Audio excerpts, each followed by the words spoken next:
بسم الله الرحمن الرحیم. اولو تانری نادیل انصاف علی هدایت هستم و برنامه 163 مهندسی جهل رو با تورق یک کتاب دیگر قدیمی چند صد سالی دستنوشته خطی تخصصی منحصر به فرد آغاز میکنم. امیدوارم که هر کتاب، آشنایی با هر کتابی بر اعتماد به نفس ملی ما کمک بکنه و بتونه فرد ما رو، هر تک تک ما رو از این جهل مهندسی شده بیرون بیاره و وارد جهانی خارج از اینجا بکنه که ما در تصورمون هم نمی گنجه. باز هم امروز با یک ویدیو دیگری روبرو شدم که بر ضد تمامی ساخته ها و دروغ های مهندسی جهل اقدام میکنه. یک کارشناس آثار باستانی در ترکیه داشت صحبت میکرد و میگفت که در یک جایی از ترکیه، من این ویدیوشو تو اینستاگرام شیر کردم، دوستان که بخوان ببینن میتونن ببینن. میگفت که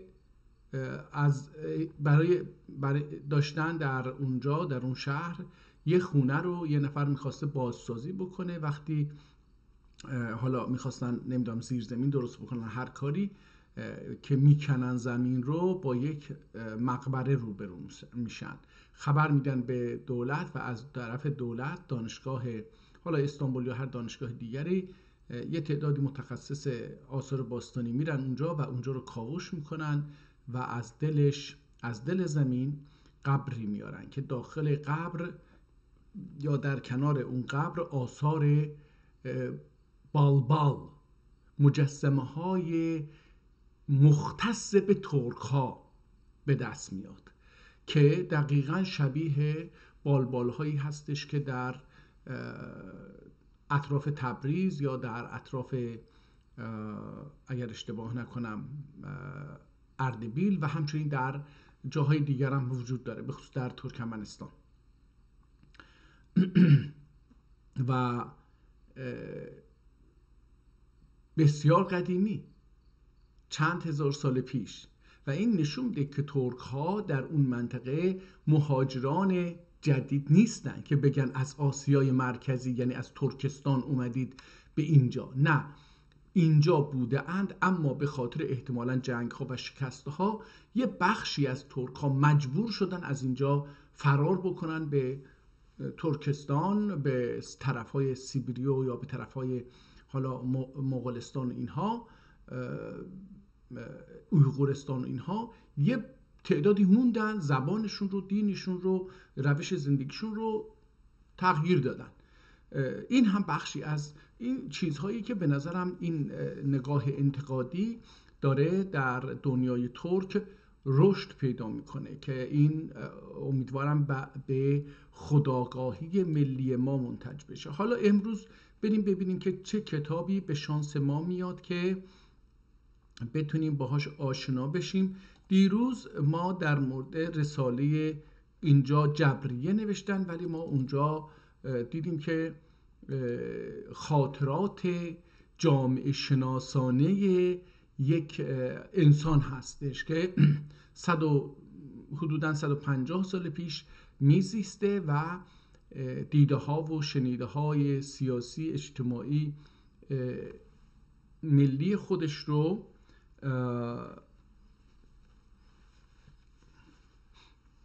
نوشته و برای ما به یادگار گذاشته که ما میتونیم با مراجعه به اون یک شناختی از جامعه، علل عقب ماندگی، علل توسعه یافتگی، علل شکست، علل پیروزی، روابط اجتماعی خانواده ها، افراد با هم، جنگ بین سنتی ها و مدرن ها، جنگ بین دو نسل، نزاع بین دو نسل، نزاع قدیمی ها و مقاومت در مقابل روش ها و زندگی نوین یا علوم نوین یا روش های زندگی نوین. اینها رو میتونیم در اونجا شاهد باشیم، با آنکه ما این کتاب به خاطر اینکه اثر انگشت یک نفر هستش که منحصر به فرده و خطش هم منحصر به فرد بود، در نتیجه در خواندنش یه مقدار با مشکل مواجه شدیم. اما اینکه نتونیم این کتاب رو بخونیم اصلا این به این معنی نیست. به این معنیه که با یه مقدار صرف وقت بیشتر و خواندن یک متن از ابتدا به تدریج حدود حداقل 20 صفحه ما میتونیم با دستخط این آدمی که داره یک اثر منحصر به فردی رو که فقط اون آدم نوشته و تکرار دیگه نمیشه آشنا بشیم. ما بتونیم رمز و رازهای حرکت قلم بر روی کاغذ رو کشف بکنیم. چرا که هر دستخطی یک رمز و رازه، یک سر، یک دری به جهانی هستش که برای باز کردن اون باید زحمت کشید و رمز و راز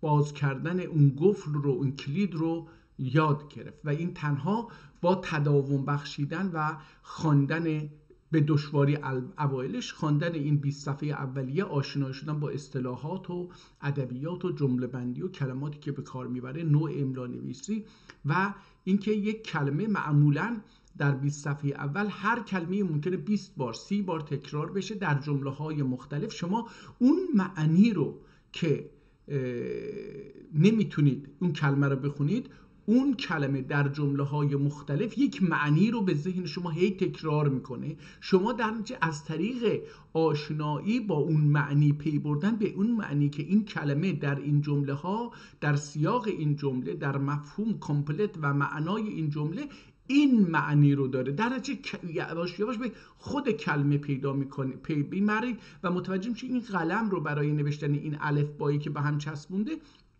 چه شکلی حرکت داده. به این ترتیب میتونید رمز اون رو باز بکنید. مثل یک زبان دیگریه که زبان که اصلا نمیشناسید، اگه بتونید یکی دو تا کلمه این رو یا حروف این رو یواش یواش باز بکنید، بر اثر تکرار میتونید حالا یه حدسیاتی بزنید و بر اساس حدسیات برید رو. امروز کتابی رو باز کردیم به نام Dindaşlarıma öğüdlerim. Öğüt ما میگیم امروزه، öğüdlerim. öğüt نصایح عربیه. این ترکیش میشه öğüt. الان در آذربایجان در قره‌داغ öğüt، در اردبیل اگر اشتباه نکنم öğüt، در قره‌داغ öğüt، در تبریز öğüt گفته میشه. در ترکیه هم همین معنی رو داره. حالا اینجا چیکار میکنه؟ Dindaşlarıma öğüdlerim. داش کلمه بودن رو، با هم بودن رو میبره. دینداشlarıma یعنی کسایی که با من همدین هستن، با هم هستیم در یک موضوعی. قارداش کسی که از یک شکمن، قارنداش اصلش یعنی از یک شکم اومدن بیرون یا از یک پشت. البته این قارنداش کلمه معناش همین یک شکم اومدنه بیرون. دیلداش کسایی که همزبان هستیم. وطنداش کسایی که در وطن مشترکیم. دیلداش، فکرداش اونهایی که در فکرمون، اندیشمون با هم هستیم. یولداش تو راهمون، تو مسیری که داریم میریم با هم همسفر هستیم. اینها و لغات بسیار زیادی هستش که با کلمه داش، احتمالاً کلمه داشتن از این ساخته شده، به نظر میاد که به زبان فارسی هم رفته باشه. Dindaşlarıma öğüdlerim. حالا این کتاب از اسمش معلومه که ترکی هستش و برای ترک ها نوشته شده، برای مسلمان ها نوشته شده، یا احتمالاً حالا اگر کتاب یه ایدئولوژی خاصی رو، یه ایدئولوژی خاص سیاسی رو تبلیغ بکنه، احتمالاً برای اونها نوشته شده. خود این یازان اسمش رو گذاشته. یازان چیه؟ ازمیر مرکز واعظی محمد ثابت. وقتی ازمیر مرکز گفته میشه اینجوری بگیری که تبریز یه مرکزی داره مثلا ههماور تبریز نیست، اونجا ههمواره. مارالان تبریز نیست، شاهآباد تبریز نیست، شاهگلی تبریز نیست، ولیعصر تبریز نیست و بقیه تبریز نیستن. تبریز اون مرکزیه که اسمش قبلا تبریز بوده و الان خب این که گفته میشه چیز دقیق نیست این اسم تبریز. حالا در ترکیه اینجوری هست، میگه ازمیر مرکز یعنی ازمیر واقعی. این ازمیر واقعی اونجا یه آدمی بوده که وعظ میکرده، واعظی، یعنی کسی که اونجا مسجد و منبر و هر کجا میرفته، اسمش هم محمد ثابت بوده. در چه سالی این آدم این کتاب رو نوشته؟ 1934 تا 1935. اگر این رو ما بنویسیم، این کتاب قدیمی نیست. من اینجا ماشین حساب رو اگه برم الان 2000 ببخشید الان 2025 هست، ازش کم کنیم 1935 رو ازش کم بکنیم میشه 90 سال پیش این کتاب نوشته شده. اسمش هم درسه، این یه مدرسه‌ای در یه جایی این رو درس میداده. در دوره آتاتورک هم نوشته، معلومه، یعنی در دوره‌ای بوده که آتاتورک در رأس حکومت بوده. 3 4 5 6 برای این دوره ها احتمالاً کلاس هستش یا نمیدونم چی هستش، برای این دوره ها این کتاب رو نوشته. همونطور که میبینید کتاب رو به عربی با حروف ترکی عربی نوشته، نه با عربی، با ترکی عربی نوشته. درس فی اعوذ بالله من الشیطان الرجیم بسم الله الرحمن الرحیم. حالا ما اول با خود کتاب به طور خلاصه آشنا بشیم. ببینیم میگه که این کتاب در 63 صفحه نوشته شده که در پی دی اف هم گفته 63 صفحه است. حالا ببینیم، میبینیم با مداد نوشته شده. اول اینو متوجه میشیم که روی یک دفتره که منگنه میشده، این دفترهای اخیر همین در 100 سال گذشته ساخته شده، با منگنه با میخکوب میخ شده به هم. اینجا ما 2 تا میخکوب رو میبینیم و رنگ دفتر کاغذ کاهی هستش، نه این سفید ها نیست. اینا قبلا، حالا اینجا نمیدونم الان وجود داره یا نه در وطن، ولی در خیلی جاها این وجود داشت. در زمانی که ما درس می‌خوندیم کاهی بهش میگفتن، رنگ کاه داشت، مثلا زرد بود یه مقدار. اینجا میبینیم که دستخط منحصر به فرده، برای اینکه یه آدم اولین جزوش هم هستین. این کتاب در کتابخانه سلیمانیه در استانبول نگهداری میشه که در محله فاتح هستش. میبینیم که در هر صفحه یک صفحه، یعنی ما اینجوری ببینید پشت صفحه رو ننوشته، فقط روی صفحه رو نوشته. وقتی ورق میزنه پشت صفحه سفید میذاره، صفحه بعدی رو میخونه. برای همین شده 63 تا. موندم که اگر این در هر 2 صفحه پی دی اف 2 تا عکس گرفته باشه، چرا این 63 تا مونده؟ برای اینکه اینجوری صفحه رو که ورق میزنیم پشت صفحه رو نمینویسه، صفحه بعدی رو مینویسه که راحت بشه کار کرد. متن رو میبینید اصلا جایی برای، چون که این نسخه اولیه هست، دستنویس چرک نویسه در حقیقت، میبینید که هیچ جای این صفحه و جایی برای چیز نیست، برای حاشیه نویسی نذاشته. حالا سمت راست رو خالی گذاشته اگر یک کسی خواست. البته این رو که نمیخواسته، این جزوه درسی بوده و حالا به خاطر اینکه این جزوه درسی بوده احتمالاً خیلی خلاصه نوشته می شده. احتمالاً کلمه، حتی یک کلمه می نوشته که از طریق اون به خاطرش بیاره که در این کلاس، در امروز، در این ساعت باید چه چیز رو صحبت بکنه. در تلگرافی حتی میتونه باشه، ولی خب تا نخونیم متوجه نمیشیم که آیا جمله بندی ها به هم ارتباط داره یا نه. میبینیم که بر روی بعضی از کلمات با همون مداده که داشته مینویسه خط میکشیده بر بالاش و نه بر روش. بر بالاش خط میکشیده که بگه آقا این چیز هستش، خیلی مهمه. میخوام در مورد این توضیح بدم. این رو داریم میبینیم دیگه، خیلی تغییر زیادی نمیکنه. من اینجا میبینم که از 2 نقطه استفاده کرده، از چند تا نقطه‌ای که مثل دایره به وجود بیاره، مثل گل بکنه استفاده کرده.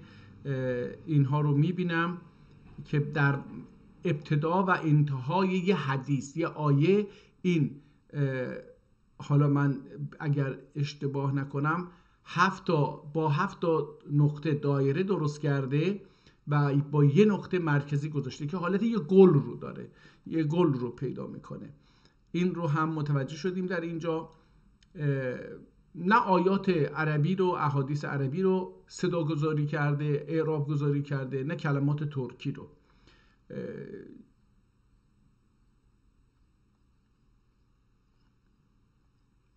من یه مقدار با سرعت بیشتری این رو میرم جلوتر تا ببینیم که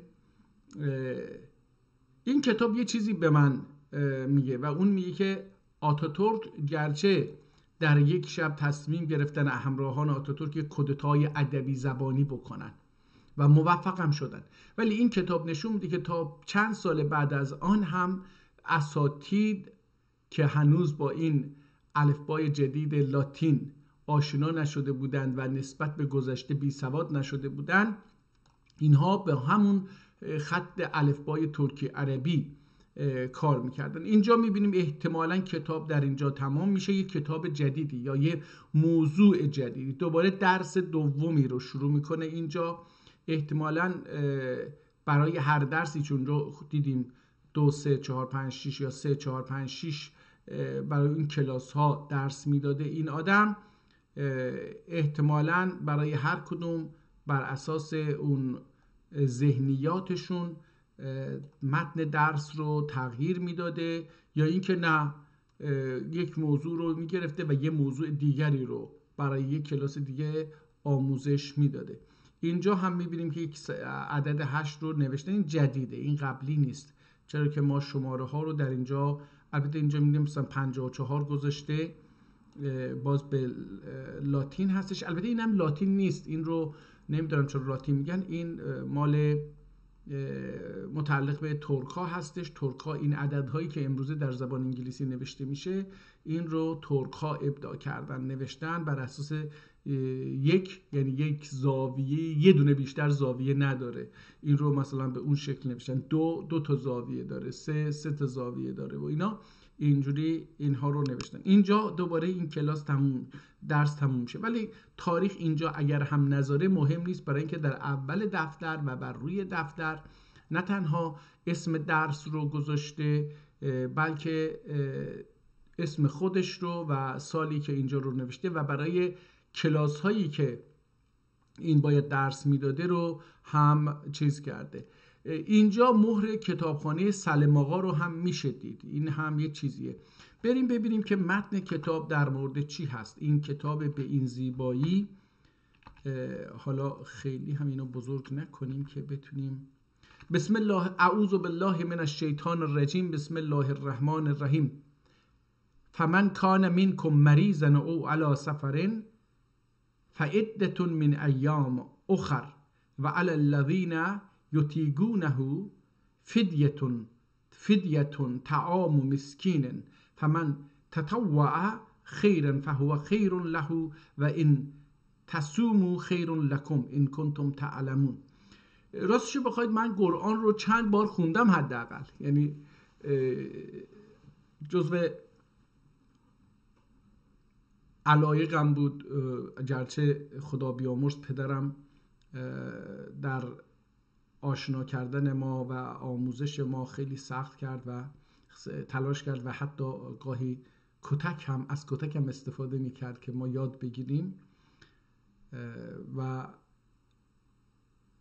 خدا رحمتش بکنه. خیلی خیلی انسان شریفی بود با اون سختی هایی که زندگی کرد و مشقاتی که در زندگی داشت. همیشه تلاش داشت که ما موفق باشیم، همیشه مشوق ما بود. خب حالا میخواستم چی بگم، من این آیه رو الان که خوندم، احتمالاً 10 بار در قرآن خوانده بودم، ولی الان که اینو خواندم یه چیزی به ذهنم اومد. شاید این یه الهامه، یه وحیه، نمیدونم یه اسمشو چی میشه گذاشت. این تصومو خیر لکم، اگه روزه بگیرید، صوم بکنید، گرسنگی رو عمدن و آگاهانه به خاطر هدفی، نه به خاطر بی هدفانه و مجبورن، نه، به خاطر یه هدفی خودتون آگاهانه تصمیم بگیرید که روزه بگیرید و غذا رو نخورید برای یه مدتی. این میگه خیر لکم، براتون خیر داره. این کنتم تعلمون، اگر میدونستید، یعنی اگر میدونستید عمل میکردید، روزه میگرفتید. حالا اولش هم یه چیزهای دیگری داره که این آیه رو گفته. به هر حال ببینیم چی میگه. صدق الله العظیم این رو گفته، آیت کریمنون. حالا دوباره نگاه بکنید، این کریمه رو که داریم میخونیم، یه کری، یه میم ه، یه دقت باید بکنیم این چجوری نوشته شده.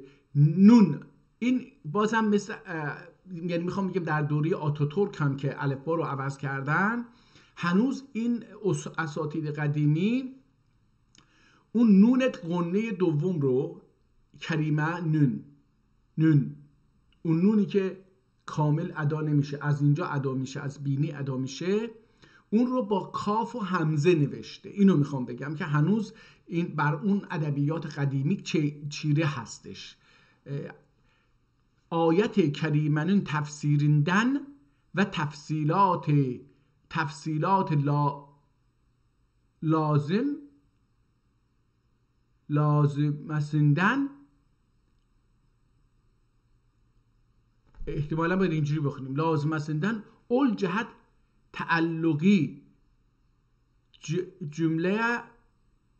حالا اینجا یه کلمه نوشته که باید بفهمیم که چی هست، این رو باید بفهمیم. حالا این رو میشه به چند جمله حسبیله، این جمله نیست. اول لزومندن، این هم ببخشید دوباره برگردم. آیه کریمنون تفسیریندن و تفصیلات لزومندن. حالا این لزومندن، لام و الف و ز و واو، احتمالا میم رو یه مقدار فشار بیشتر داده روی نقطه. میم مثل گرده دایره نساخته، یه فشار بیشتری روی نقطه اولیه داده و کشیده این رو مثل سین بدون دندانه، کشیده بلند و یه نقطه بالا و یه حالت احتمالا ر و د، ر و ه، که حالا ما میدونیم بر اساس کتاب‌های قبلی و سیاق جمله میفهمیم که این اون میمی که گفتیم حالت نقطه داره، اون میم هست احتمالاً. من در ادامه مطلب فهمیدم که اون لزوم میتونه باشه، نه چیز دیگری. لزومندن اول، پس برسیم آیت کریمنین تفسیریندن و تفصیلات لزومندن اول جهت تعلقی حسبیله. این حسبیه، جمله سیله نه، حسبیله. حالا اینجا یه چیزی نوشته که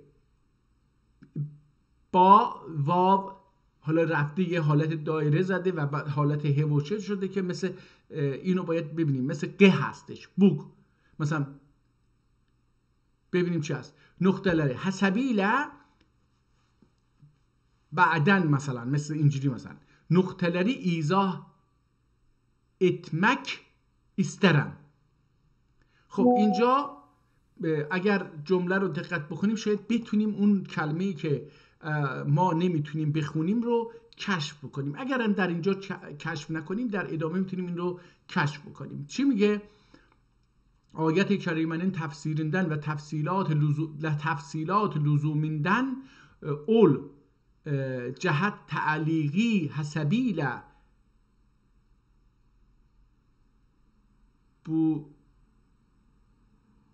بودن نقطه‌لری ایزا احتمالاً من میخوام بگم بولونن نقطه‌لری، اما اونجوری نیست.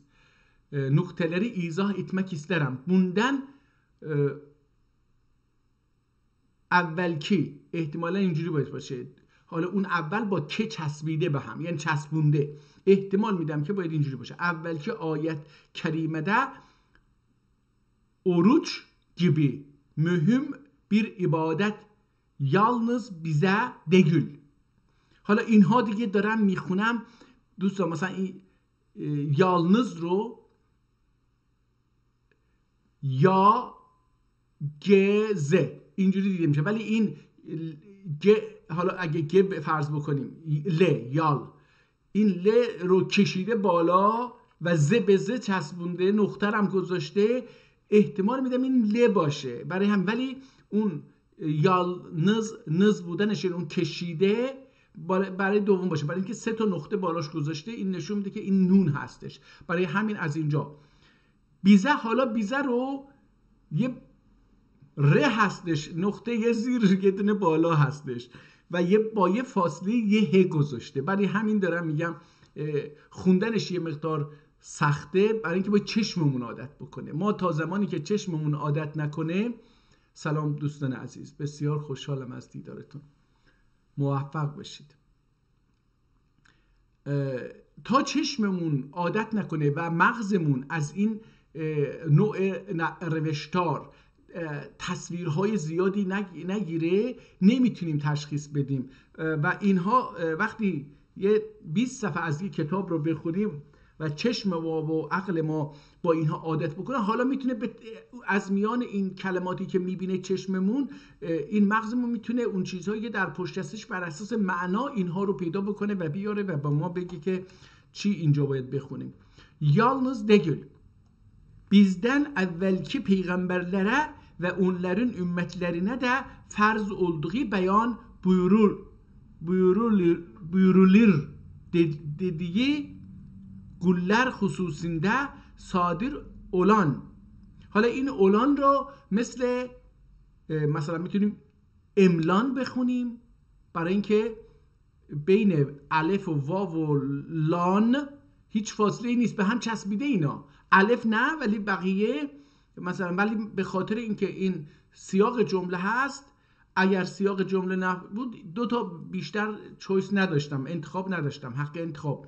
اولی اغلان، دومی افلان یا اقلان یا املان، یه چیزهایی. ولی سیاق جمله به من میگه که این گولر خصوصونده صادر olan اوامر سبحانیه bütün insanlara. حالا اینجا هم خیلی جالبه، اگه بتونیم اینو دوستان، من اینو یه مقدار بیشتر بزرگش بکنم که دوستان دیده نمیشه، آخر صفحه میره گم میشه اینجا. اگر به ویدیو برگردید و یوتیوب ببینید، اینجا متوجه میشید که یه دستخط منحصر به فردی که تا الان خیلی اینو ندیدیم. شامل بلندگی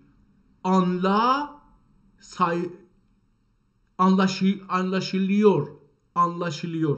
حالا این anlaşılıyor، این آن با کاف نوشته شده و 3 تا نقطه و با یه فاصله ای شیلیور نوشته شده.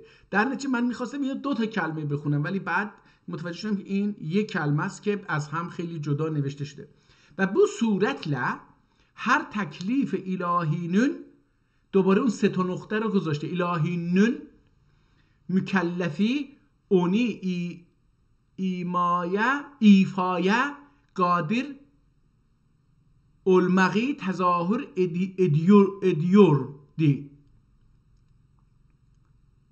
ediliyordi. حالا اینجا فکر میکنم باید یه ل را هم بهش اضافه بکنیم. پس هر تکلیف الهینون، bu suretle her teklif ilahinin mükellefi onu ifaya qadir olmağı tezahür ediliyordu. Bu kare، حالا اینجا یه دونه چیز حالا اینجا این کاره نیست، این دوباره اون کاف و 3 تا نقطه هست، ناده. بو ناره آن. حالا اینجا چی میشه؟ بنادعان یا بناردان، بنادعان،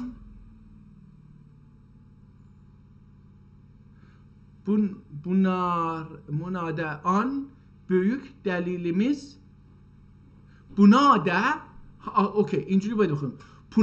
bunada an büyük delilimiz Kur'an-ı Kerim'le bugünkü dersimizin موضوعی olan داخل، حالا اون گفتم که چند تا گل میکشه اینو میذاره اینجا هست. فمن کان منکم مریضا او علی سفرن فعدة من ایام اخر، دیگه بقیه‌شو ننوشته، اون قول رو دوباره کشیده که یعنی داخل گومه بذاره، برای اینکه صدا نمیذاره که مشخص بکنه که این آیه هست، برای اینکه این انسان‌هایی مثل من که بی سواد هستن بیان اینجا چیز بکنن، میگه که آقا اینجا یه مطلب دیگری می نویسم که با زبان تو نیست، در نتیجه جدا کردم این مشخص بشه که به ترکی نیست، به عربیه. آیت جلیلسیدür. Bu ayet kerimeyin یا kerimeyin büyük bir مساعده آیه. حالا اینجا یه büyük ب، فقط یه ب میبینم دیگه. حالا مساعدم گفتم میم رو به قدری ریز مینویسه که مثل نقطه رو گذاشته یه مثلا یه دور اونجا زده، مداد یه فشاری بهش آورده خیلی، ولی خب مساعده الهیه‌ای جامع دور، احتمالا به مساعده الهیه‌ای جامع دور یاده که bu ayeti kerimeyin büyük bir musaide ayet ilahiyeyi camidir. حالا اینجا بهتر از بیر هستش. yüce Tanrı'nın، Tanrı اینجا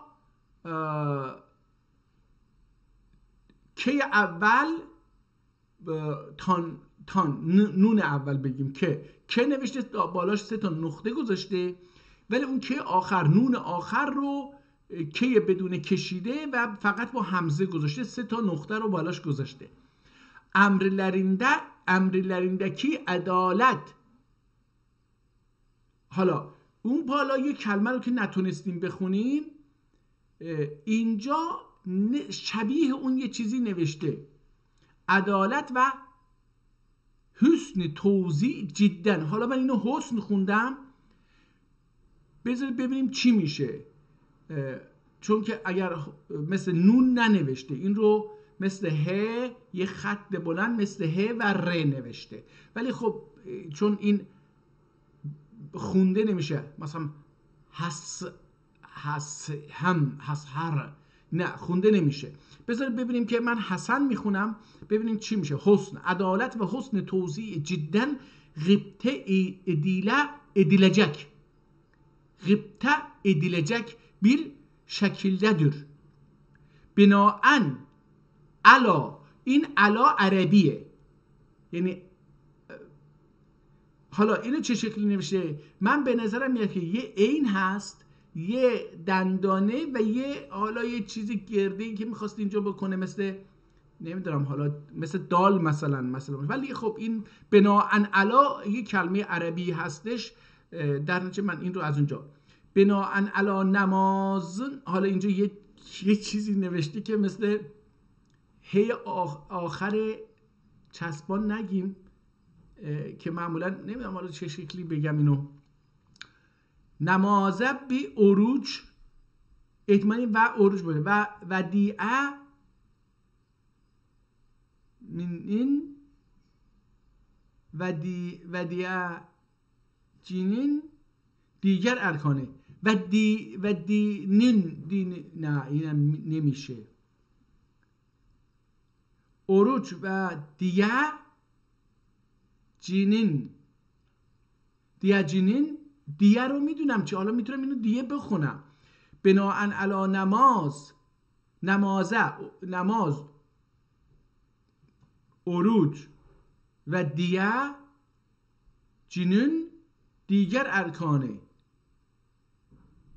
احتمالا این dincinin diğer erkanı olan ibadetlerde bile Cenab-ı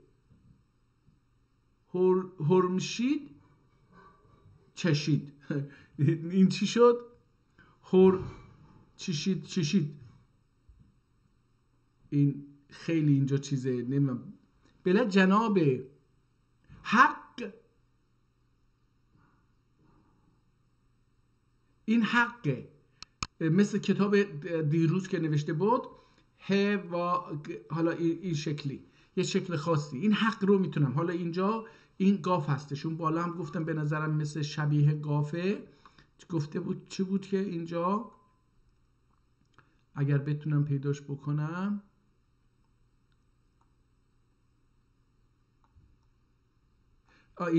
اینجا این بو حق باید باشه حسبیل بو حق یا حق نقطه‌لری اینجا آخرش حق هست این پایین الان بر اساس این میشه اون رو تشخیص داد ولی حالا بذار ببینیم چی دوباره باید بریم تا بتونیم اینو پیدا بکنیم بله جناب حق حالا اینجا چشید یعنی چی مساعده‌لر چشید ها چشید ترکی فارسی اومد تو ذهنم چشید یعنی متنوع رنگارنگ چشید الان چشید گفته میشه ولی میدونیم که ت به د و د به ت تبدیل میشه در زبانشو چشید یعنی رنگارنگ حالا به جای اینکه بگه رنگارنگ مختلف جور و جور میگه چشید مختلف بلا جناب حق چشید مساعده‌لر لطف و احسان حالا این احسان رو نون رو الان دوباره فهمیدیم که دقیقا همون بالا که گفتم مثل اون گفتیم مثل اون حق که گفتیم آخر گاف رو اینا رو میگه یه حالت نون کوچیک که ختم میشه به هی که مثل حالا بعضی‌ها مثلا اینجوری مینویسیم هرو عین اون شده احسان buyurmuş دور خسته و یا خود یلجی اولوب اروج توتامیه جقلر این حال جدا هستن برای همین دارم من اینجوری بدتر میخونم اروج توتامیه جقلر ایچون حالا اینجا داخل کروشه یه کروشه باز کرده فعدتم من ایام اخر اینجا میگه که اینجا خسته و یا خود یلجی اولوب oruç tutamayacaklar için buyuruluyor مجهول جمله رو مجهول آورده چون که دین جلیل حالا اینجا مثل دید نوشته شده دید فارسی ولی حالا ما فهمیدیم که نون رو این شکلی میشه دین جلیل اسلامی ده حرج یقدر حرج سختی مشقت حرج یقدر خسته و یولcu oruç tutamacağı günler kadar başka vaktide gaza eder حالا غذا با مثل رزه میگیم این غلطه این غذا زی با مثل گازی چه نوشته میشه با زی چیز اونجوری باید بخونیم غذا ادر و گولن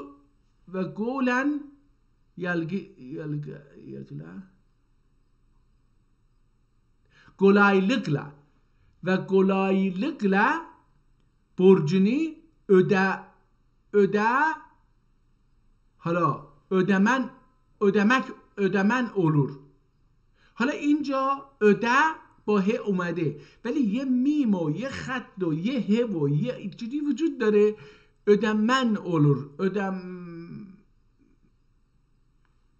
ödemen olur حالا ödemek نه که نیست حتما ödemek میدونم که میتونه بهتر دیده بشه ولی این چیزی که این نوشته ödemek نیست قطعا ödemek نیست ödemen یا نمیدونم حالا یه چیزی ibadetin başınca şeraitinden birisidir. ibadetin دوباره حالا اینجا این نونی که آخرش میخونم این نون غنه هست که تو دماغ عبادتون اینجا عبادتون başınca şeraitinden birisi de şüphe yogi hulus niyet. Şüphe yok ki hulus niyet. حالا پس عبادتın başınca şeraitinden birisi de şüphe yok ki خلوص نیت. خلوص نیت یکی از شرایط غیر قابل شبهه عبادت هستش. اتقا و حقوقه دقت etmektir. احتمالاً این اتقا نمیدونم حتما اتقا هستش برای اینکه این الگا میشه خوند الان، ولی دو تا نقطه اینجا هست. باید الگا و حقوقه. حالا اینجا حقوق رو یه جوری نوشته که میتونیم بخونیم، احتمالاً به اون بالا بشه چیز کرد. حقوقت دقت etmektir. خلوص اسرار الهیeden bir serdir.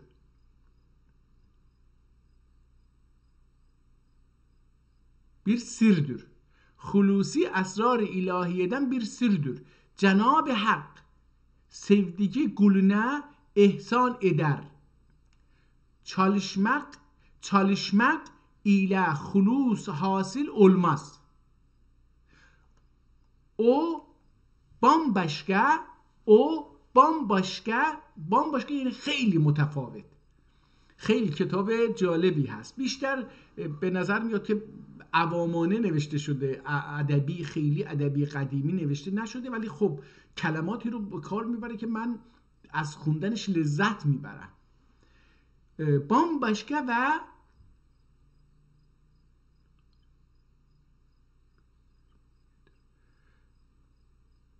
حالا من اینجا یک چیزی میخونم، نمیدونم این کلمه رو چجوری باید بخونیم. او بامباشکه و زور bir sermayedir. Vufur میتونه باشه. Vufur bir sermayedir. Bu bir muhibe-i subhaniyedir. Kolay ele geçmez. Ele geçtikten sonra da onun zevgüne payan yoktur. Zevgüne payan yoktur. Hulusla ibadet cümle hakkın. حالا اینجا جمله من خوندم ولی جمال hakkın müşahidesine vesiledir. Hulusla ibadet cemal hakkın müşahidesine vesiledir.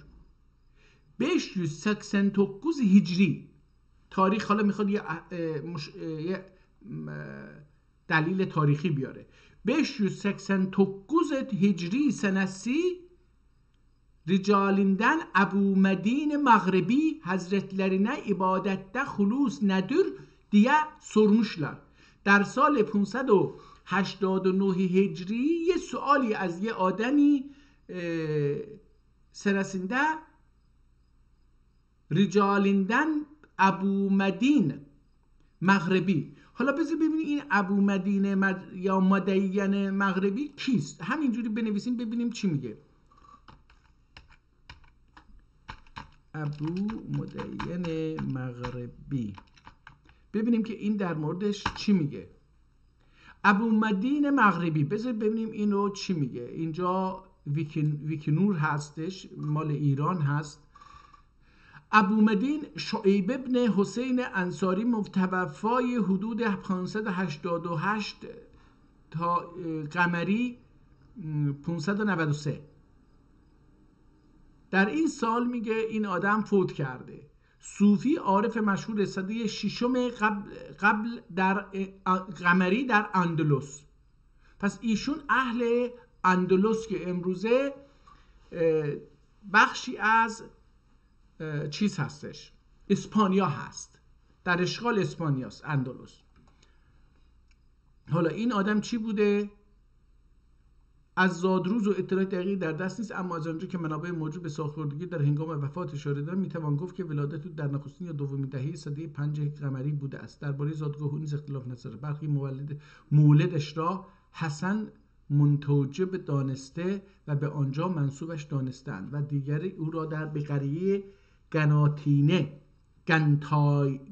گنتیانه منسوب کردند. حالا دیگه از اینجا بگذاریم ببینیم که آیا این آدم چی کاره بوده. گفتن که او نزدیک به 1000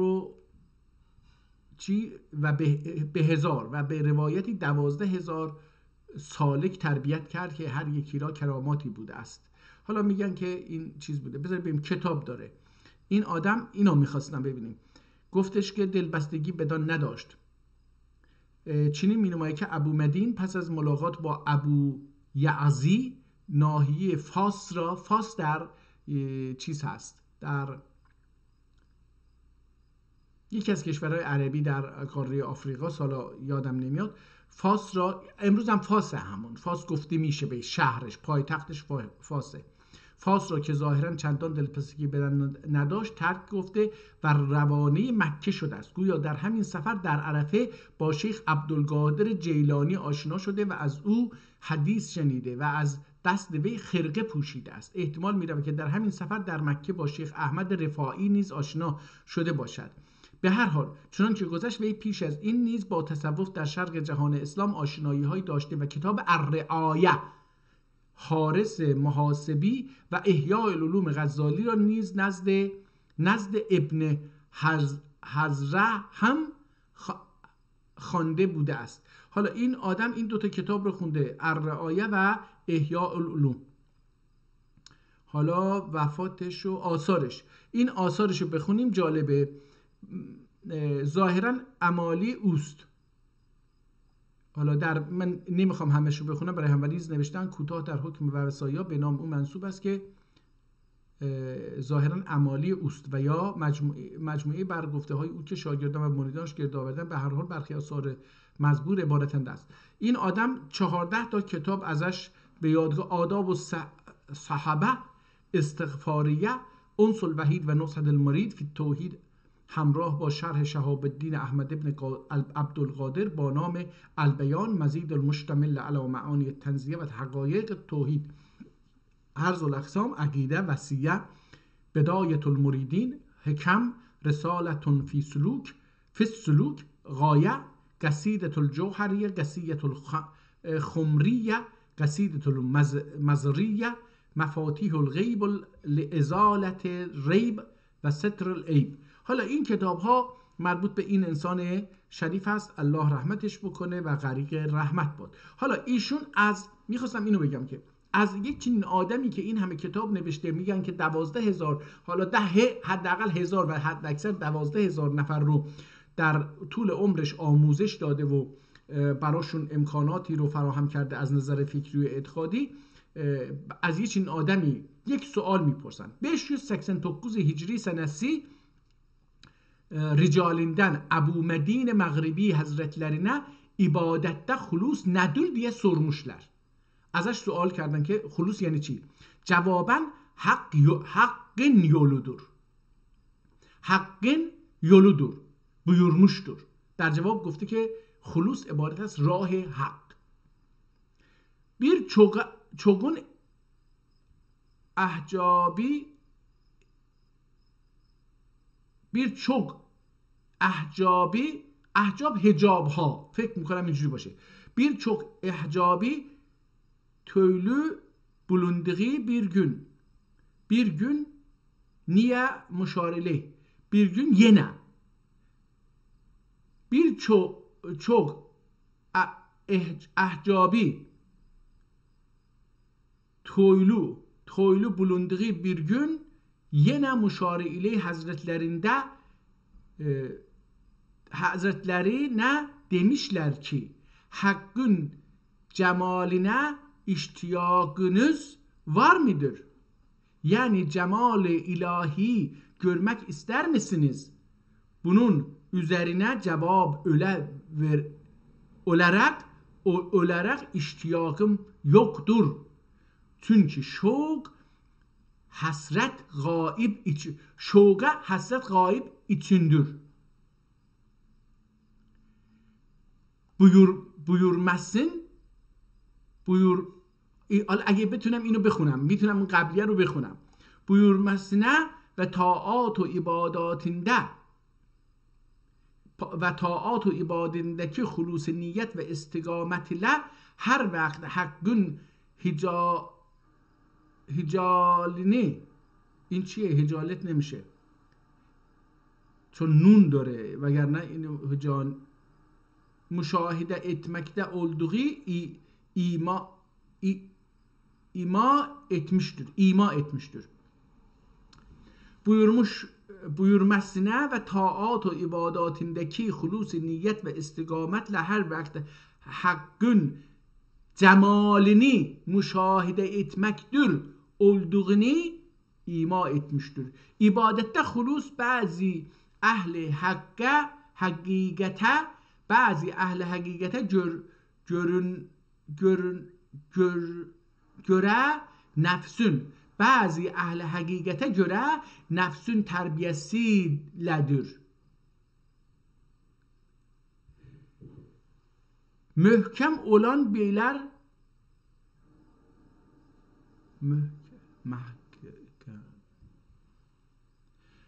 حالا اینجا دوباره با همون چیز هنوز مشکل دارم، با اون چیزی که همون اول باهاش مشکل پیدا کردیم هنوز نتونستم به حلش برسم که اون چی خونده میشه. محکمه اولا بیلر کبار اهل Allah'dan Davud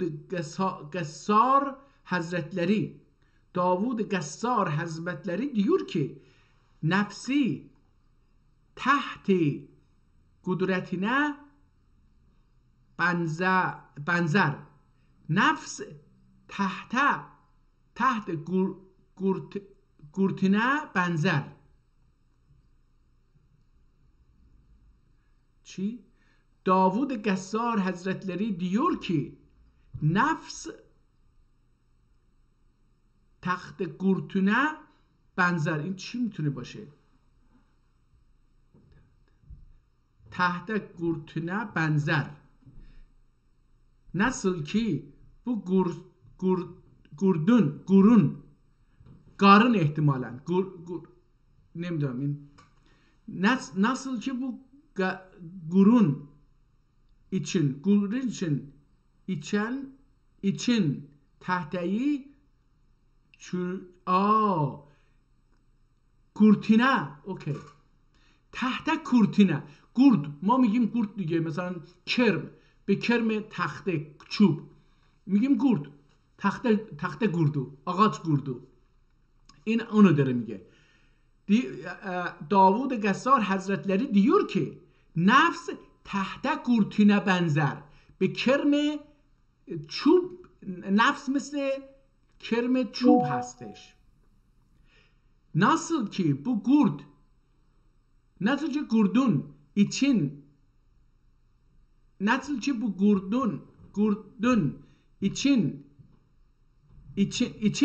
tahteyi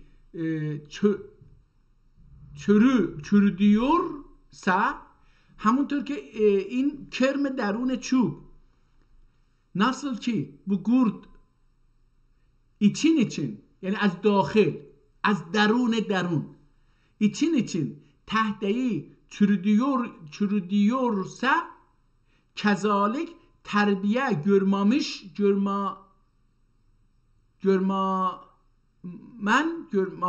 ihtimaلا نمیدونم اینو باید چجوری بخونیم görmemiş bir nefsi de insanın vücudin خراب eder و خفیف.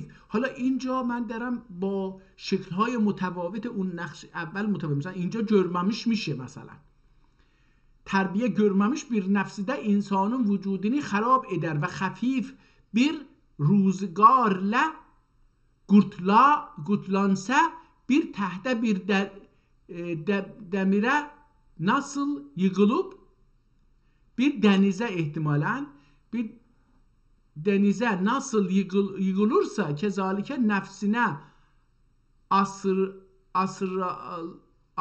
esir olan, nefsine esir olan insan da gayri suretle mahv ve perişan olur. Binaen aleyhi terbiye nefs hulus ibadet için yegane ameldir. حالا اینجا تمل ببخشید نقطه رو باید بخونیم. اگه این رو میم فرض بکنیم تمل میشه اساس، پایه، بنیان، زیربنا.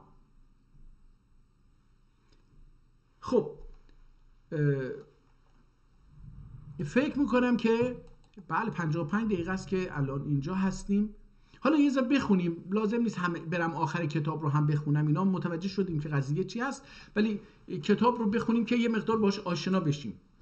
خلوص عبادت چون یگانه تملدر علمی عمله عملی ده اخلاق باغلمق لازم دور. علمی عملی ده اخلاق باغلمق لازم دور. یعنی میخواد بگه که علم بدون عمل بی معنی است، عمل بدون اخلاق بی معنی است. شرط این که اخلاق داشته باشی باید عمل داشته باشی، شرط این که عمل داشته باشی باید علم داشته باشی. بله درسته زهر خانم، درسته. علمی عمله عملی ده اخلاق باغلامق لازم دور. نفسی تربیه ایلمک اتمک، ببخشید اینجا هم اتمکه. نفسی تربیه اتمک و دغرو یوله یا ترمک گلای برشی olmadığı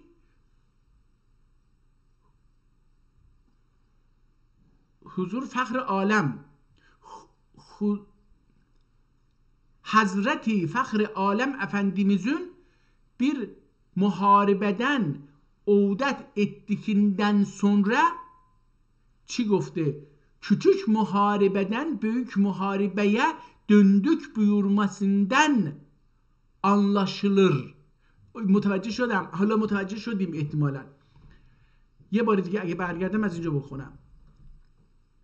خلوص ibadet için yegane temeldir.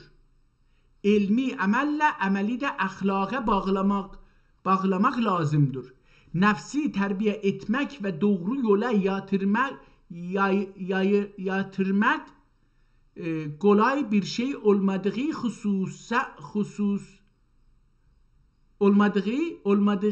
Hazreti Fahri Alem Efendimizin bir muharebeden عودت ettikten sonra küçük muharebeden büyük muharebeye döndük buyurmasından anlaşılır. خیلی جمله طولانیه، دو تا سه تا جمله داخل یه جمله است ولی خیلی زیبا آورده جمله رو. Büyük muharebe nedir ya Resulullah diye ashab-ı kiram tarafından vakı olan تنویر سؤالینه جواباً حضرت. حالا این ته رو الان متوجه میشیم که مثل ب می نویسه که بعضا ما ب رو به جای اینکه با ه حالا بالا ببریم و یه چیز بذاریم اینجوری می نویسیم. این رو اینجوری می نویسه و این نقطه حساب میشه براش. حضرت هم که حالا دیگه من اینجا متوجه شدم، خب حالا یواش یواش میتونم برگردم از اول درست بخونم، برای اینکه الان متوجه میشم که این چه شکلی داره میخونه. ولی اگر یه 20 صفحه ازش بخونیم که الان ما در صفحه 5 هستیم، احتمالاً بتونیم کتاب رو، نویسنده رو، کلماتش رو، شیوه نوشتن و وصل کردن حروف به هم و ترسیم حروف به عنوان سمبل بیرونی صداها در روی کاغذ رو بتونیم کشف بکنیم کاملا. سؤالینه جواباً حضرت پیغمبر نفس و شیطان ایله uğraşmaktır buyurmuştur. بازم جواب این خیلی جالبه. Büyük muharebe nedir ya Resulullah diye اصحاب کرام tarafından واقع olan tenvir sualine cevaben Hazreti Peygamber nefs ve şeytan ile uğraşmaktır buyurmuştur. Nefsün mağlub olan nefsine mağlub olan insan gittiği yolun hala اینجا oduni görmeyen bir اعمaya benzer. حالا این یک کلمه اینجا نوشته یولون الف احتمالاً واو یک گه حالتی داره، یعنی دو تا کشیده بزرگ گذاشته نون و وا. حالا من گرمیان رو میتونم بخونم، حالا ولی اینو یه بار دیگه بخونیم ببینیم چی میشه. نفسine مغلوب olan insan gittiği yolun ögünü görmeyen bir اعمaya benzer. اعما یعنی کسی که چشمش نمیبینه. önünü این باید ön باشه، اون دو تا önünü، اون گه که گفتیم دو تا کشیده بزرگ داره اون باید نون باشه، یعنی راه جلوشو. یولون önünü یعنی دوام راه رو نمیبینه، انتهای راه رو نمیبینه یا ادامه راه رو نمیبینه. یولون önünü görmeyen bir اعمaya benzer. Binaen aleyhi Ebu Cafer Teberi Hazretleri diyor ki madami ki nefs insani اعما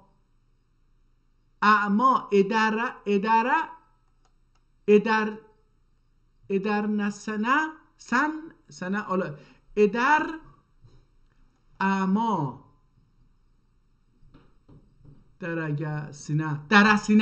deregesine اعما deregesine indiren zalim ve gaddar bir düşmandır. Ebu Cafer Teberi Hazretleri diyor ki madami ki nefs insani اعما derekesine dere میدونیم که dere هست. درکه یعنی یه دره‌ای عمیق‌تر. derekesine درکه حتی تو تهران یه محلی هست به نام درکه که یه کوهیه بین کوه‌های دره هستش. اون درکه از اسمش معلومه که منطقه ترک ها بوده، متعلق به سرزمین ترک هاست. خب میدونی که تهرانی که امروز وجود داره هیچ وقت وجود نداشته.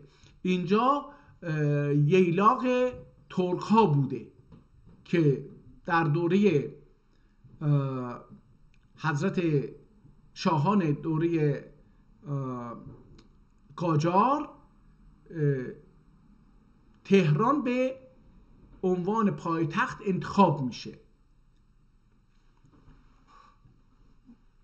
اعما derekesine indiren zalim ve gaddar bir düşmandır. Şu halide bunun şerrinden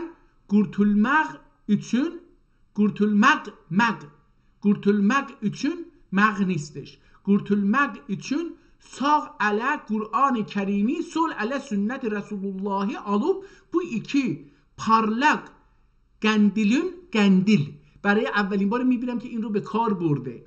نمیدونم قندیل ها رو بذار ببینیم اگه بتونیم ده خدا ببینیم قندیل رو چی میگه. اگر بتونیم ده خدا رو پیدا بکنیم قندیل از چه زبانی به اینجا اومده. حالا اسم یه کوهی هم هست که امروزه در منطقه‌ای که کردستان نامیده میشه در اونجا قرار داره. دیکشنری آپاندیس رو که کار نداریم، این چیز نیست. قندیل آزاد اینجا هم دوباره اون نیست. اگر بتونیم ده خدا رو پیدا بکنیم واژه قندیل اینجا میگه که حالا در فارسی اینو میگن که چیز بذار ببینیم ده خدا میتونیم پیدا بکنیم. ده خدا اگر بتونیم اینو در ده خدا پیدا بکنیم خیلی عالی میشه. در لغتنامه ده خدا واژه قندیل به معنی چراغ، فانوس، شمعدان یا پیه‌سوز است و همچنین به معنی وسیله‌ای توخالی است که برای محافظت از تیر در آن استفاده می شود. این واژه معرب کندیل به معنی چراغ بوده و در عربی به چراغدان یا فانوس گفته می شود. معنی های قندیل در لغتنامه ده خدا، حالا میخوام این ریشه‌شو بگه. این هم که معمولاً فانوس و شمدان پیروسیز و فلان. معمولا این میگه ریشش چی هست ایده خدا، ولی متاسفانه اینجا میگه که این قندیل، اینجا یه گاف گذاشته احتمالاً با ق هستش، قندیل معربه یعنی عربی شده هست، چراغ چیزی که در آن چراغ می‌افروزند و آن معرب کندیل است، از اندراج رساله معربات چراغ و چربند. المصباح للسراج، گنادیل، چراغدان و فانوسدان، شمدان که فلان. نمیخواد بگه که این از چه زبانی رفته. برای اولین باری که این کلمه رو در این متن دیدم که میگه چی گفت؟ این ابو جعفر طبری حضرتلری، احتمالا این همون طبری مشهور باشه ها دوستان. ابو جعفر طبری حضرتلری diyor ki madami ki nefsi insanı a'ma derekesine indiren zalim ve gaddar bir düşmandır. Şu halide bunun şerrinden kurtulmak için sağ ele Kur'an-ı Kerim'i sol ele sünnet-i Resulullah'ı alıp bu iki parlak kandilin arasından gitmeye çalışmalıdır.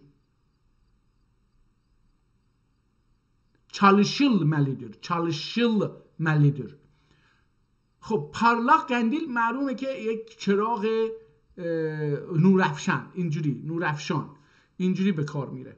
ولی این قندیل میدونیم که کلماتی که قاف داره توش فارسی نیستن، ترکی هستن، اینو میدونیم. احتمالاً این کلمه کلا ترکی باشه. حدیث شریف ده الاعتصام بالسنت نجاتون وارد olmuş ki حالا کلمه وارد هم اینجا به ذهنم میاد که وار olmak وارد، نگاه کنید از این ساخته شده، وار olmak شده وارد، یعنی وار olmak دیگه، وارد شدن یعنی جلدی چری وار oldu، وارد شد یعنی içeriye girdi، وار oldu نبود یعنی بیرون در بود، بیرون خونه بود، اصلا ما نمیدونستیم هست یا نیست، اینجا حال این نزدیکی هست و نیست. وقتی وارد شد یعنی وار اولدی، حالا براش یه دا اضافه کردن. از این کلمه وارد هم به نظرم میاد که زنده باد، ممنونم. بله قندیل به ترکی نه یخ بستن نیست، یخ بستن نیست، اونی که یخ میبنده قندیل نیست، اون یه چیز دیگه است. اجازه بدید بهتون میگم، من اونو حتی تو اینترنت هم چیز کردم، نوشتم، شرح کاملش رو نوشتم، از بزرگان، از پدر و مادرم پرسیدم، از خالم که یکی از عجایب روزگار هستش، مغز عجیبی، شکر خدا الحمدلله، خدا عمر طولانی بهش بده، ازش پرسیدم و این رو نوشتم. قندیل که مثلا از ناودان یا از لب بام یا از یه سنگی که مثلا زمستون باشه، آب یه مقدار حالا مثلا یخش آب شده باشه بیاد و هوا یهو سرد بشه، یواش یواش اونجا مثل بوز آسلانا، اون یه اسم دیگری داره به زبان ترکی و ما اینو میخوردیم در روستاها، ولی نه اون نیست، اون قندیل نیست. قندیل اینجا با توجه به اینجا که گفته همون چراغه، در زبان فارسی هم به عنوان چراغ به کار برده میشه. و قندیل به خاطر اینکه عرض کردم به نظرم من میاد که چون تمامی حروفی که مثل قاشق، قابلما، همه اینهایی که با قاف شروع میشه، با حرف قاف شروع میشه، اینها فارسی نیستن، اینا ترکی هستن. در نتیجه قندیل در فارسی که به کار برده میشه این هم ترکی است. به نظر من وارد شدن هم وارد olmak، وارد شدن یا وارد شد و اینها، این وارد که از وار، کلمه وار ساخته شده به علاوه دال در آخرش، مثلا فارسیزش کرده پدران ما. خب حدیث سرچنده الاعتصام به سنت نجاتون وارد olmuş ki، olmuşken، ببخشید این نون احتمالا خونده بشه، وارد olmuşken پیغمبرین سنتine اینجا چی بخونیم اینو؟ چم سقی sıgı sarılmak kurtuluşun براتini eline almak demektir. اینجا چم sıgı این کلمه رو باید یه جوری مثل دو تا هی پشت سر هم مثلا یا یه دونه هی یه دونه میم نوشته و پایین یه دونه نقطه هستش، ولی اینو بذار یه بار دیگه تلاش بکنیم. الاعتصام به سنت نجاتون وارد olmuşken peygamberin sünnetine cem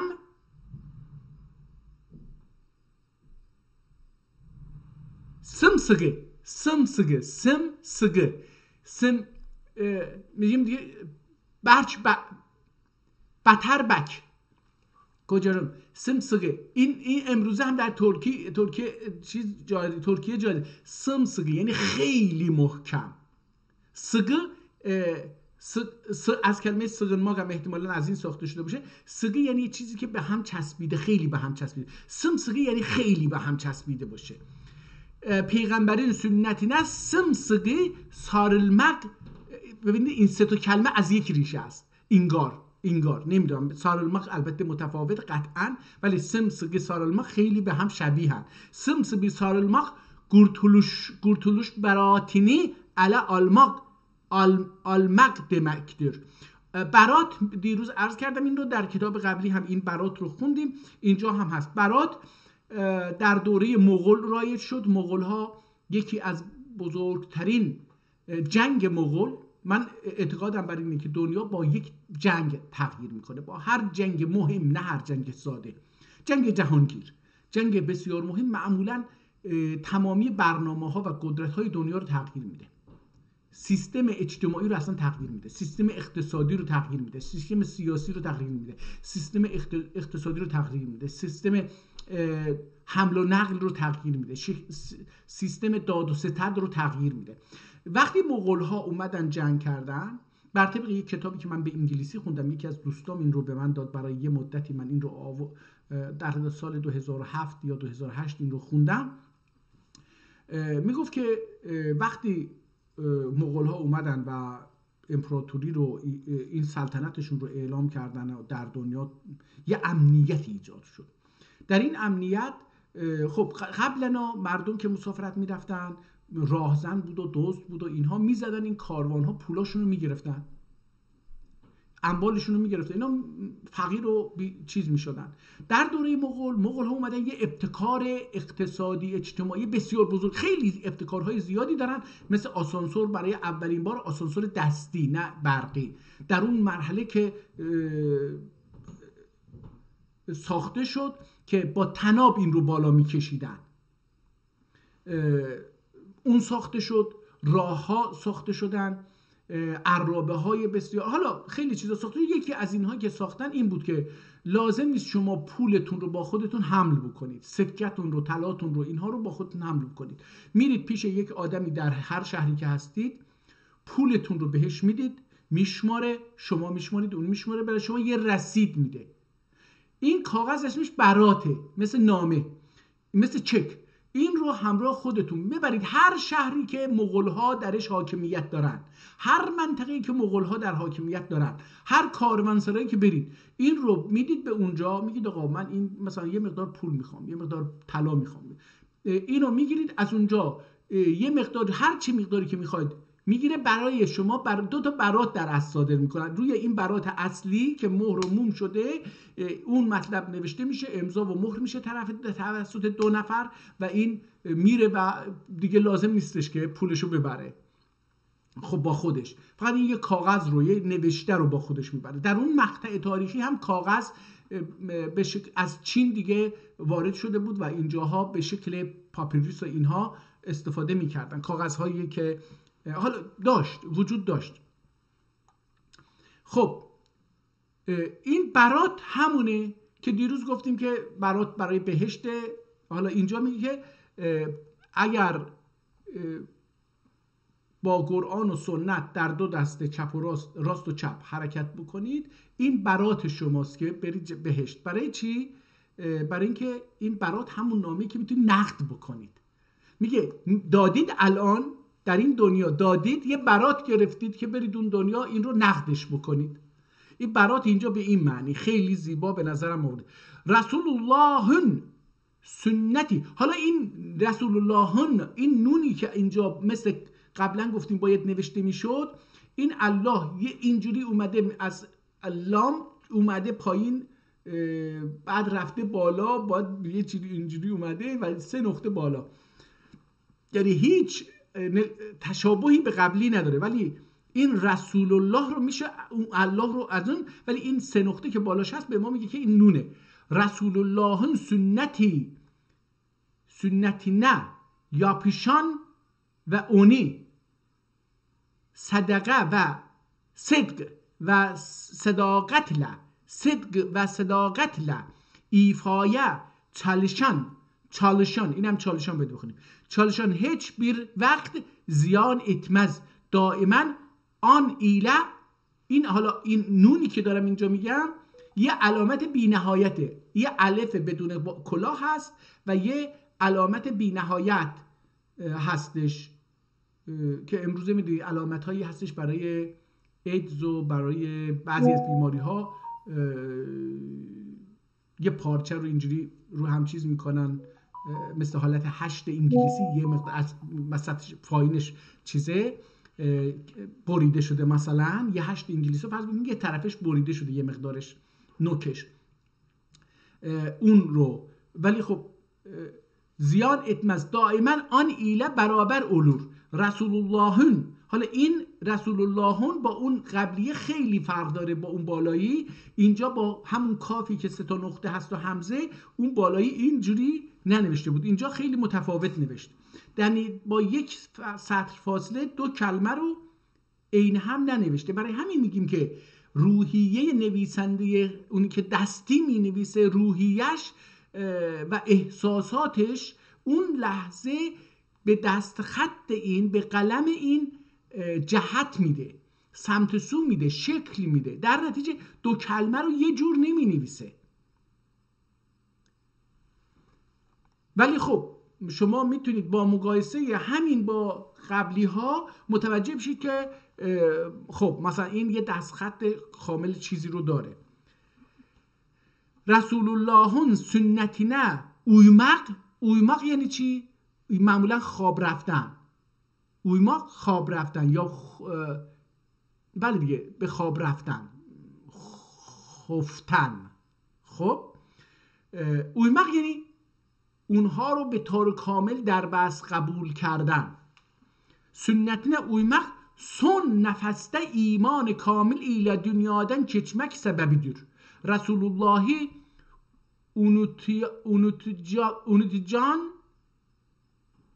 unutcan ولی اینو unutcan ilahi unutmaz. Resulullah'ı unutcan، این من اینجوری میخونم ولی احتمالاً این معنی نمیده.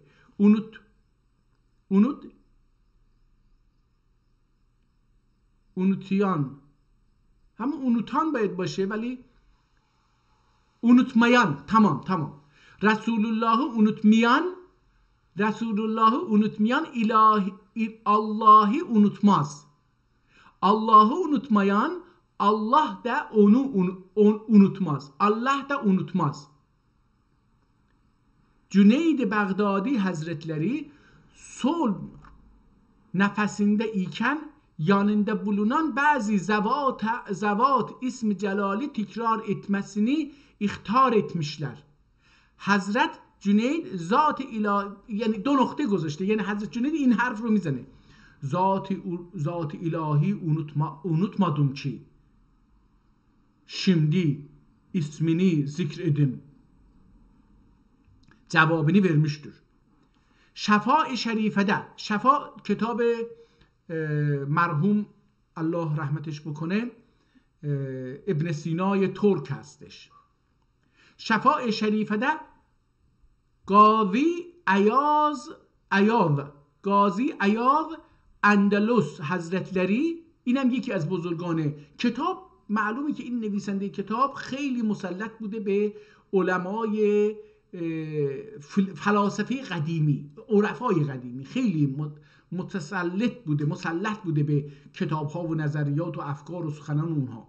شفاع شریفده قاضی ایاز اندلوسی حضرتleri huzur Aba Hürire dahi 41 indinden rivayetle indinden. حالا من این 41 هم نیست، این 91 باید باشه. ابا هریره، حالا این ایاز اندلسی حضرتleri hakkın ابا هریره dahi این رخی چی 91 انهندن rivayetle جناب رسالت معاب افندimiz bir gün، حالا یعنی میگه که با نقل 91 رابطه این انهندن این چی هست، اینجوری خونده میشه، یعنی احتمال هنوز نمیدونم یعنی چی باشه، این ممکنه غلط بخونم اصلا، این انهندن ارندن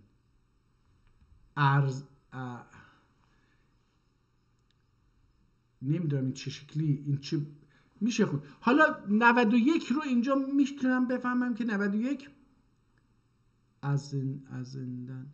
حالا من به نظرم این 91 نفری که سلسله حدیث رو بیان کردن، ولی ابا هریره از پیغمبر خیلی فاصله زیادی نداره که بیاد، احتمالا ابا هریره حضرت پیغمبر رو دیده، احتمالا یعنی یا دیده یا بچه بوده حالا در اون دوره، ولی به هر حال در اون مقطع بوده. این ابا هریره دخی، اینم رخی مثل این که یا رفی، نمیدونم این احتمالا اسمشه یا چی هستش. 91 حالا اندیندن روایت لجناب رسالت معاب افندimiz bir gün اماب کرامنه اصحاب کرامنه vaaz ve nasihat ederken 3 kısım insanların hürmetsizlik sebebiyle düçar olacakları ceza ve ahiret ziyanını beyan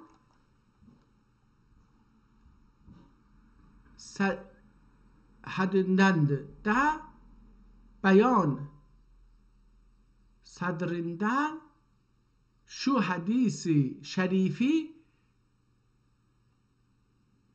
manzur نیست natur buyurmuşlardır. نطق buyurmuşlar. حالا این نطق رو ببینید هنوز با اون چیز خیلی آشنا نشد، یعنی اون خط اولی، اون کلمه اولی هنوز داره من رو چیز میکنه. şu hadis şerifi نطق یا نطق buyurmuşlardır. رغم، حالا تقریبا من با اجازهتون فقط این سطر رو این صفحه رو تموم بکنم دیگه، بریم صفحه آخر فقط ببینیم چی. رغم انف رجل ذکرت عنده خلم یعمل علی و رغم انف رجل دخل علیه رمضان ثم انسلخ، حالا این انسلخ رو علامت گذاشته، برای همین راحت خوندم. قبل ان یغفر له، این یغفر له رو هم و رغم انف این انف نوشته، هر سه جا این انف داره خونده میشه، ولی احتمالاً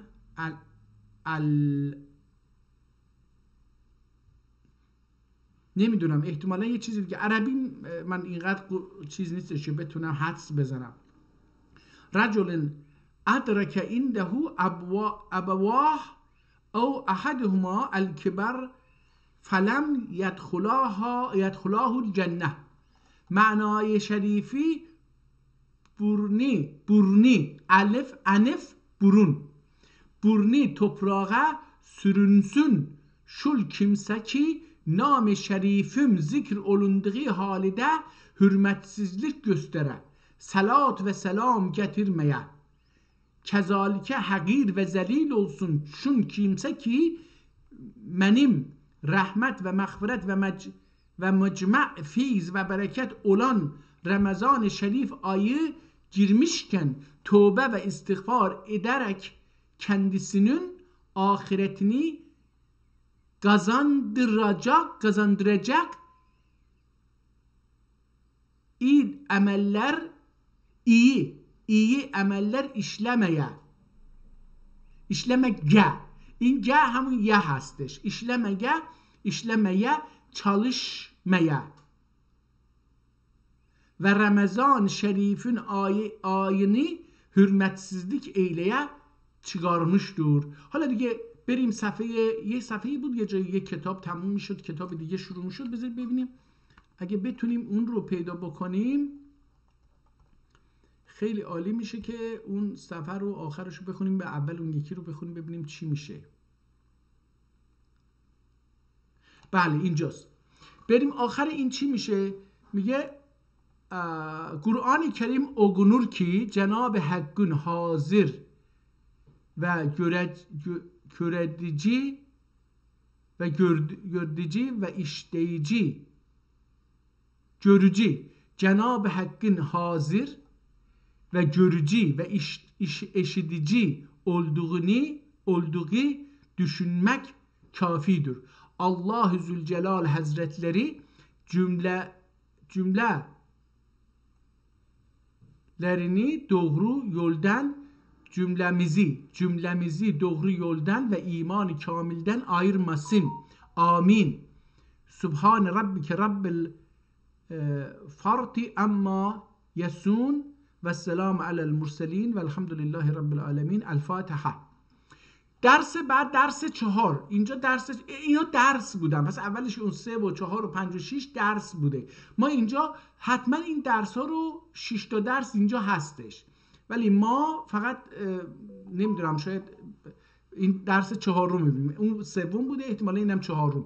اعوذ بالله من الشیطان الرجیم بسم الله الرحمن الرحیم فمن کان منکم مریضا او علی سفر فعدة من ایام اخر و علی الذین یطیقونه فدیة فطعام مسکین فمن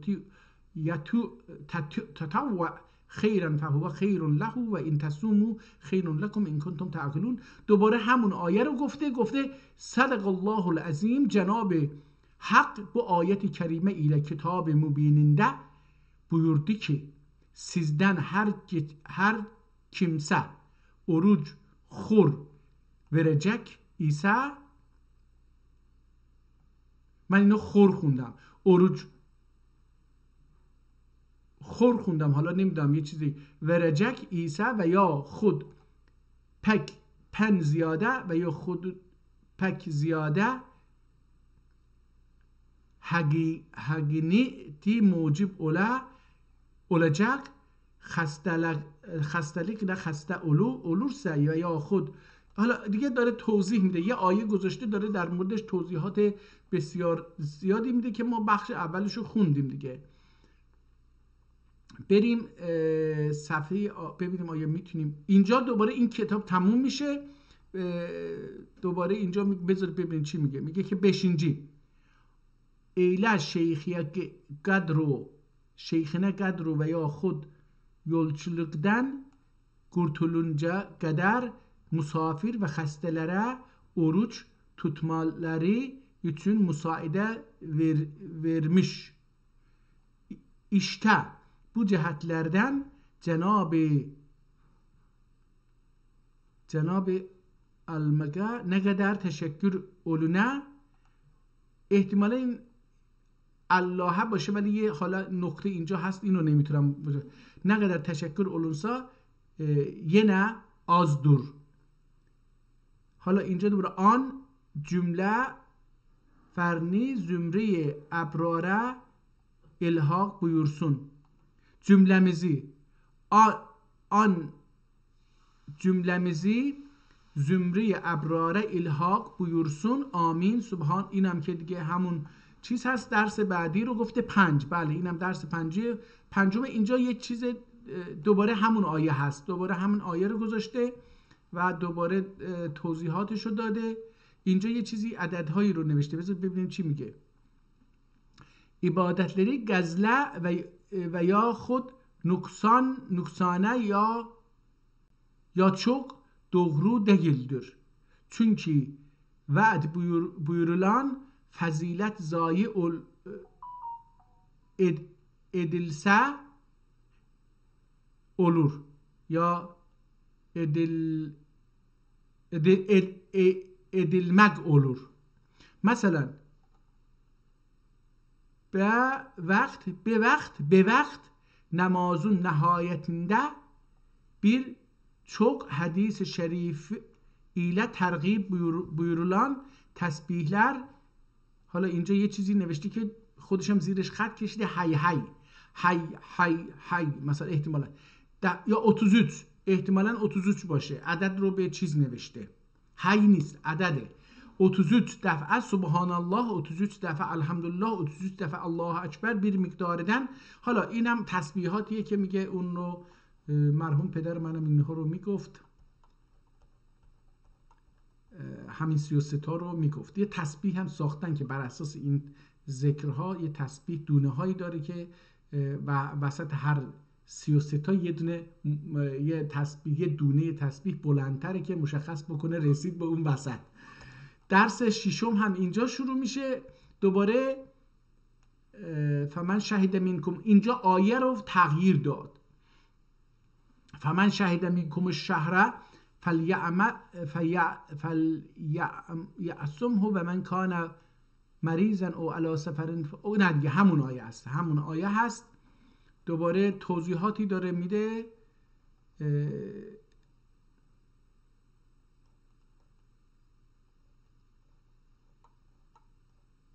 کتاب جالبی بود، کتاب جالبی بود به نظرم.